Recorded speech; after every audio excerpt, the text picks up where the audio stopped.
옛날 옛적 바닷가 마을 인천은 풍요롭고 평화로운 곳이었지만 바다가 항상 온순하지는 않았다. 그 시절 바다에는 무시무시한 폭풍과 그로 인한 일이 종종 마을을 위협하곤 했다. 그러나 마을 사람들은 이러한 자연의 위협 앞에 좌절하지 않았다. 그들에게는 거친 바다를 다스린다는 전설의 용왕이 있었기 때문이다. 용왕은 바다 깊숙한 곳에 사는 신령으로 바다의 풍랑과 생물들을 주관하는 존재였다. 마을 사람들은 용왕이 바다의 평화를 지켜준다고 믿었고 용왕이 노하면 거센 폭풍과 일이 일어난다고 생각했다. 그래서 마을 사람들은 해마다 용왕제가 열렸는데 이는 용왕의 노여움을 풀고 마을의 안녕을 기원하는 중요한 축제였다.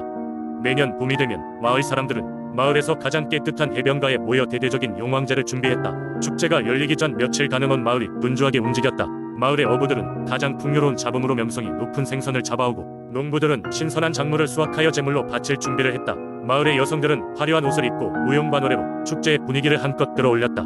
드디어 용왕제의 날이 되면 해변에는 거대한 제단이 마련되고 용왕에게 바칠 제물이 준비되었다.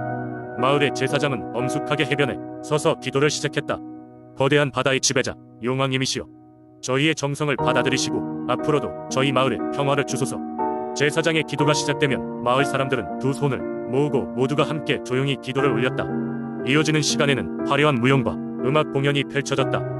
청년들은 용을 형상화한 화려한 무용을 선보였고 여성들은 고전적인 춤과 민요를 부르며 용왕의 기분을 풀어주려 애썼다. 하룻밤을 꼬박 세우며 지속되는 이 축제는 마을 사람들에게는 용왕에 대한 믿음을 확인하고 서로 간의 유대감을 다지는 중요한 시간이기도 했다. 축제가 끝나고 나면 마을 주민들은 다시 일상으로 돌아가지만 그들의 마음에는 늘 용왕의 은혜가 함께하고 있었다. 어부들은 매일 새벽 바다로 나갈 때면 조용히 용왕의 이름을 부르며 안전한 항해를 기원했으며 농부들은 풍년을 비는 마음으로 땅을 일구었다.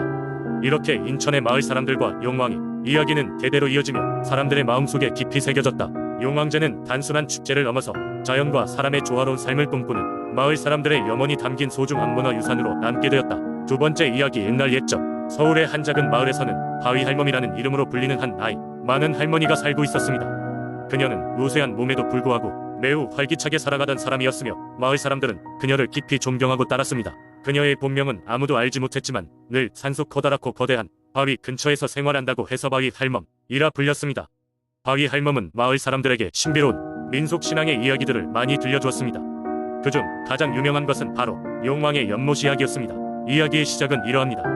마치 하늘에서 비단을 펼친 것처럼 푸르고 아름다운 연못이 서울 근교에 있었다고 합니다. 그 연못은 마을에서 꽤 떨어진 곳에 깊은 산중에 있었는데 그 누구도 함부로 접근하지 않는 신성한 장소였습니다. 이 연못을 용왕의 연못이라고 불렀는데 그 이유는 오래전 이 연못이 하늘의 용왕이 내려와 목욕을 하던 자리라는 전설이 내려오면서부터였습니다. 바위 할멈은 어느 날 연못을 지나치는 중에 몸이 아픈 작은 여우를 발견하였습니다. 여우는 몫이 힘이 빠져 있었고 할멈은 연민을 느껴 그녀의 집까지 여우를 데려갔습니다. 할멈은 정성껏 여우를 간호하였고 조금씩 회복되던 여우는 고마움의 표시로 반짝이는 물방울이 달린 목걸이를 할멈에게 주었습니다. 여우가 말씀하길 이 목걸이는 용왕께 받은 선물이라고 했습니다. 이후 바위 할멈은 마을 사람들에게 이 목걸이가 연못을 지키는 수호신의 화신이라고 믿기 시작했습니다. 그 목걸이를 가지고 있으면 용왕이 연못과 연결될 수 있으며 그 연못의 신령한 기운을 받을 수 있게 된다는 민간신앙이 퍼지게 되었습니다. 실제로도 바위 할멈은 목걸이를 받은 후 더욱 건강하고 힘이 넘쳤고 마을 사람들의 여러 문제를 도와주었습니다. 운명의 어느 날 도적들이 마을을 습격할 계획이라는 소식이 전해졌습니다. 마을 사람들은 두려움에 떨며 바위 할멈에게 조언을 구하러 갔습니다. 평소와 다름없이 침착한 할멈은 용왕이 목걸이를 손에 쥐고 용왕의 기운을 불러내기 위한 의식을 치렀습니다. 신령한 기운이 할멈을 감싸고 그날 밤 하늘에서는 기이한 빛이 연못을 향해 비추었습니다. 그 빛은 마치 살아있는 것처럼 움직이며 산속을 오래도록 비추었고 도적들은 그 빛을 보고 두려움에 빠져 도망쳐버렸습니다. 다음 날 아침 마을 사람들은 용왕의 도움이라고 믿고 더욱 바위 할멈을 우러러 보았습니다. 할멈은 여전히 겸손하게 늘 그래왔던 마을을 지키며 연못과 용왕의 이야기를 전해주었습니다.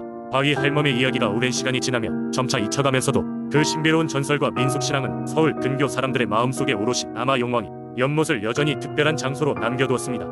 세 번째 이야기. 제천은 한국의 중부지방에 위치하며 그곳의 문화와 전통은 수많은 이야기를 품고 있다. 그 중에서도 제천의 민속신앙에 얽힌 이야기 중 하나는 귀신제례다.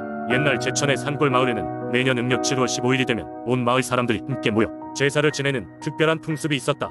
사람들은 이날을 이른바 귀신의 날이라고 불렀다. 이날은 조상님께만 제사를 지내는 것이 아닐 뿐만 아니라 이승에서 원을 품지 못하고 떠도는 영혼들을 위로하기 위한 시간이기도 했다. 마을의 중심에 있는 넓은 공터는 지기 전부터 분주해지기 시작했다. 아이들은 들떠 있었고 어른들은 준비해야 할 것들이 많았다. 각 가정에서는 각종 전통 음식과 술을 준비하고 마을에 모여두었던 제기들 중 제일로 아름다운 것을 꺼냈다. 마을 사람들은 귀신들의 노여움을 사지 않도록 최선을 다했다. 밤이 되면 제례는 마을의 장로인 최할아버지가 주관했다. 그는 옛날부터 이 일을 맡아온 선조들의 지혜를 전수받은 사람으로 마을 사람들 모두의 존경을 한몸에 받는 인물이었다. 할아버지는 제사상을 차리고 신성한 불꽃을 피우며 영혼들을 초대했다. 사람들은 숨을 죽이고 지켜봤다. 경건한 분위기 속에서 가족들은 돌아가신 조상들을 기리며 떠도는 영혼들에게도 안식을 부여해주길 간절히 기도했다. 제사가 진행될 동안 마을에 저명한 무당이 있었는데 그는 접신을 통해 영혼들의 목소리를 전해주는 능력을 지녔다. 그날도 어김없이 무당은 춤을 추기 시작했고 영혼들이 마을 사람들에게 전하는 메시지를 한마디씩 전했다. 때로는 따뜻한 격려의 말이나 상서로운 예언이 있었고 때로는 마을이 함께 해결해야 할 문제에 대한 경고가 전해졌다. 사람들은 무당의 이야기에 귀를 기울이며 그 의미를 되새기기 시작했다. 시간이 흘러 제례는 마침내 끝나게 되면 사람들은 불을 끄고 각자의 가정으로 돌아갔지만 그날의 경험을 통해 마음에 남은 울림은 쉽게 사라지지 않았다. 매년 반복되는 이 의식은 마을 사람들에게 단순한 전통을 넘어 서로를 이어주는 끈이자 과거와 현재를 잇는 중요한 고리로 자리매김했다. 이렇게 제천의 귀신 제례는 사람들의 믿음과 염원 그리고 함께 나누는 연대감을 상징하는 풍습으로 현대에 이르렀어도 그 뿌리를 계속해서 내리고 있다.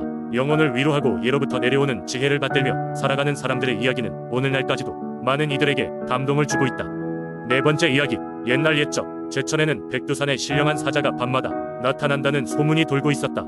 이 사자는 하늘의 전령으로 마을 사람들의 안녕을 살피기 위해 산을 내려와 밤새 마을 주변을 순찰하며 다닌다고 했다. 사람들은 사자의 발길이 향하는 곳마다 번성하고 풍년이 계속된다고 믿었다. 어느 날 마을에 새로운 관리가 부임하게 되었다. 그의 이름은 이명수였고 그는 매우 합리적이고 현실적인 사람이었다. 사자 운운하는 바보 같은 이야기에 신경 쓸 필요 없다 고 생각한 그는 민속신앙을 완전히 배제하고자 했다. 그는 마을 광장에 나가 큰 소리로 말했다. 그런 미신에 더 이상 의존하지 마십시오. 여러분의 노력으로 풍년을 이룰 수 있습니다. 그 후로 마을은 조금씩 변하기 시작했다. 사람들은 사자의 존재를 믿지 않게 되었고 어느새부터인가 마을의 가게들은 문을 잃고 풍년은커녕 흉년이 들기 시작했다. 사람들은 두려움에 떨며 이명수를 찾아가 문제를 해결해 줄 것을 요청했다. 이명수 또한 혼란스러웠다. 그는 원인은 외부에 있는 것이 아니라 사람들의 사기에 있다고 믿으며 주민들에게 그 이유를 설명하려고 했다. 하지만 밤중에 산책을 하던 중 이상한 기운을 느꼈다. 그는 자신도 모르게 서서히 광장으로 걸음을 옮겼다. 그리고 그 순간 달빛 아래 폭신한 발소리와 함께 그가 익히 듣던 전설 속 사자가 모습을 드러냈다. 사자는 그의 눈을 깊게 바라보았고 마을 사람들이 어려움을 겪고 있는 이유를 천천히 설명했다. 인간이여, 우리는 너희의 믿음을 통해 이곳에 머무르며 자연의 균형을 맞춰왔다. 하지만 너희의 마음속에서 우릴 지운다면 우리의 힘도 줄어들게 된다. 이명수는 그제야 전통적인 믿음과 제천 민속 신앙의 중요성을 깨닫게 되었다. 그는 사람들 앞에 다시 나아가 전설을 믿고 가치를 받아들여야 한다고 설득했다. 사자와의 대면을 이야기하며 많은 사람들에게 감동을 주었고 그들은 다시 사자를 상징하는 동상과 제단을 만들어 신령한 존재에게 존경을 표했다. 이후로 이상하게도 마을에는 다시 평화와 풍요가 찾아왔다. 새로운 세대는 이 전설을 교훈으로 삼아 눈에 보이지 않는 것이라 할지라도 때로는 믿음이 필요하다는 것을 배우며 자신의 방식으로 자연과 조화를 이뤄가기로 마음먹었다. 그리고 이명수 또한 그의 믿음 속에서 백두산의 신령한 사자를 위해 매년 제사를 빠짐없이 지내며 마을의 번영을 기원하게 되었다. 다섯 번째 이야기, 옛날 옛적 전라남도 한평이라는 작은 마을에는 범신할머니라 불리는 수호신이 있었다고 전해진다. 이 할머니는 예로부터 마을 사람들과 자연을 지켜주는 신적 존재로 존경받았다. 한평 마을은 저 멀리 물결이 부서지는 서해안을 품고 있었지만 마을 주위의 산과들이 더욱 돋보이는 곳이었다. 이 지역 사람들은 자연과 더불어 사는 법을 일찌감치 터득했지만 비바람과 가뭄 같은 자연재해 앞에서는 언제나 취약할 수밖에 없었다. 범신 할머니는 마을을 보호하는 신령으로 매년 봄이 되면 할머니에게 제를 올리는 할머니집가 열리곤 했다. 이 제를 통해 마을 사람들은 마을의 평온과 안녕을 기원했으며 할머니의 보호를 받는다는 믿음을 되새겼다. 제의 절정에는 마을 어귀에 있는 오래된 대롱나무 앞에서 할머니의 모습을 본받는 연극이 펼쳐지곤 했다.